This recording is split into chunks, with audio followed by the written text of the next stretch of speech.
पिछले लगभग 10 सालों से जहां देखो वहां भाजपा ही भाजपा नजर आती है।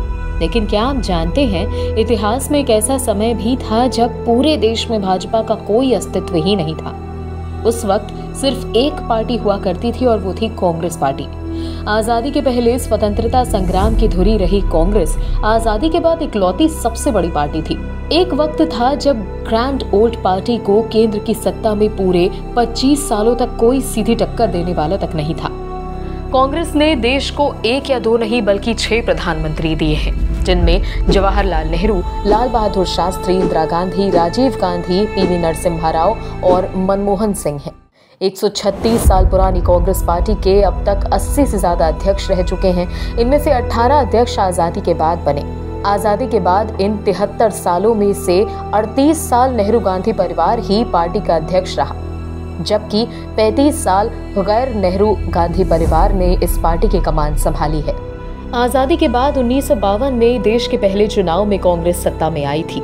1977 तक देश पर केवल कांग्रेस का शासन था, लेकिन इस साल हुए चुनाव में जनता पार्टी ने कांग्रेस की कुर्सी छीन ली। हालांकि 3 साल के अंदर ही 1980 में कांग्रेस वापस गद्दी पर काबिज हो गई। 1989 में कांग्रेस को फिर हार का सामना करना पड़ा, लेकिन 1991, 2004 और 2009 में कांग्रेस ने दूसरी पार्टियों के साथ मिलकर केंद्र की सत्ता हासिल की। आजादी के बाद कांग्रेस कई बार विभाजित हुई। लगभग 50 नई पार्टियां इसी संगठन से निकलकर बनी। इनमें से कई निष्क्रिय हुई तो कईयों का आईएनसी और जनता पार्टी में विलय हो गया। कांग्रेस का सबसे बड़ा विभाजन 1967 में हुआ, जब इंदिरा गांधी ने अपनी अलग पार्टी बनाई, जिसका नाम INC-R रखा गया।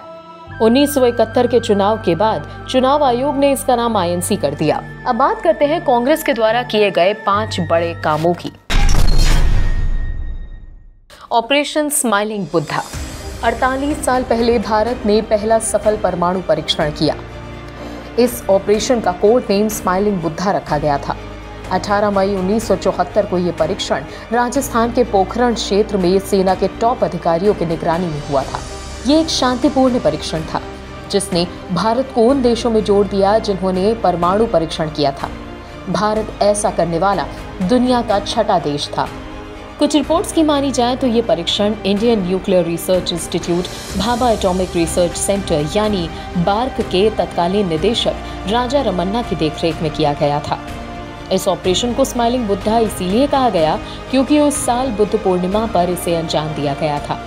रिपोर्ट्स बताती हैं कि परीक्षण के बाद डॉक्टर रमन्ना ने तत्कालीन PM इंदिरा गांधी से कहा था, बुद्ध मुस्कुराए हैं। पाकिस्तान का विभाजन। इंदिरा गांधी भारत की ऐसी प्रधानमंत्री थी जिन्होंने पाकिस्तान को ऐसा दर्द दिया जिसे वो कभी नहीं भूल सकता। पाकिस्तान को इससे बड़ा झटका आज तक किसी PM ने नहीं दिया था। 1971 नवंबर में 11 दिनों में ही पाकिस्तान के 2 टुकड़े हो गए। देश की पहली और एकमात्र महिला प्रधानमंत्री के तौर पर इंदिरा गांधी ने पाकिस्तान को ऐसा जख्म दिया जो कभी भुलाया नहीं जा सकता।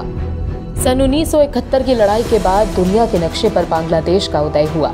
इंदिरा गांधी की अगुवाई वाली कांग्रेस सरकार ने पूर्वी पाकिस्तान, जिसे अब बांग्लादेश के नाम से जाना जाता है, उन्होंने पूर्वी पाकिस्तान को मदद देने का फैसला किया था। पूर्वी पाकिस्तान में पाक सेना अत्याचार कर रही थी। पाकिस्तान की अपनी ही सेना अपने नागरिकों को निशाना बना रही थी।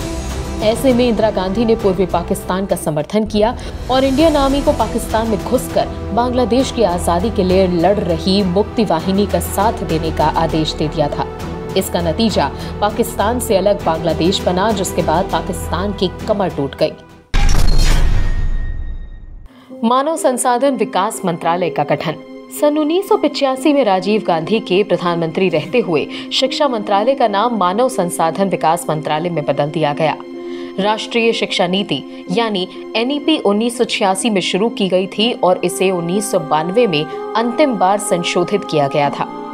NEP का मुख्य उद्देश्य भारत की शिक्षा को वैश्विक स्तर पर लाना है, जिससे कि भारत एक वैश्विक ज्ञान महाशक्ति बन सके।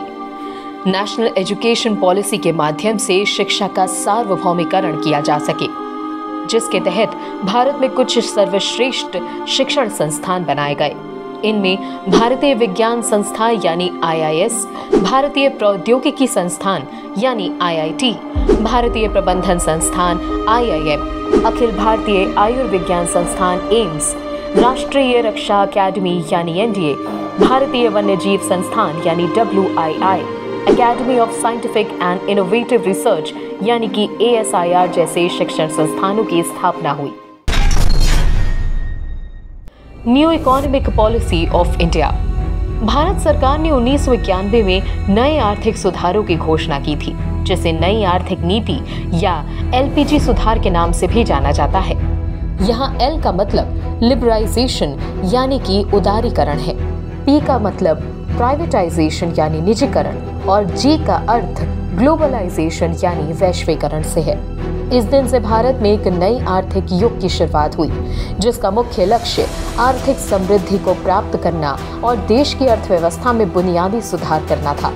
इन व्यापक सुधारों को 3 माध्यमों से लागू किया गया: उदारीकरण, निजीकरण और वैश्वीकरण। ये सुधार 4 चरणों में लागू किए गए और कमोबेश आज तक जारी हैं। आपको बता दें, ये सुधार अकारण नहीं हुए थे, इनके पीछे उस समय की मांग थी। रोजगार की गारंटी। भारतीय संसद द्वारा पारित 2 फरवरी 2006 को राष्ट्रीय ग्रामीण रोजगार गारंटी योजना यानी कि नरेगा की शुरुआत प्रधानमंत्री डॉक्टर मनमोहन सिंह और कांग्रेस तत्कालीन अध्यक्ष सोनिया गांधी ने की थी। आंध्र प्रदेश के अनंतपुर जिले से इसकी शुरुआत हुई थी। पहले चरण में इसे देश के 200 सबसे पिछड़े जिलों में लागू किया गया था। दूसरे चरण में साल 2007 से 2008 में इसमें और 130 जिलों को शामिल किया गया। शुरुआती लक्ष्य के अनुरूप नरेगा को पूरे 5 सालों में फैला देना था। राष्ट्रीय ग्रामीण रोजगार गारंटी योजना कानून नरेगा के तहत गांव के गरीबों को निश्चित परिश्रमिक 1 साल से कम 100 दिनों के रोजगार की गारंटी दी गई है। यदि काम नहीं मिला तो बेरोजगारी भत्ता दिया जाएगा। संसद के दोनों सदनों से पारित होने के बाद 25 अगस्त सन 2005 को ये कानून का रूप ले सका। उस समय इसे नरेगा नाम दिया गया। हालांकि 2 अक्टूबर 2009 में इसे महात्मा गांधी का नाम भी शामिल हो गया, यानी ये मनरेगा कहलाने लगा।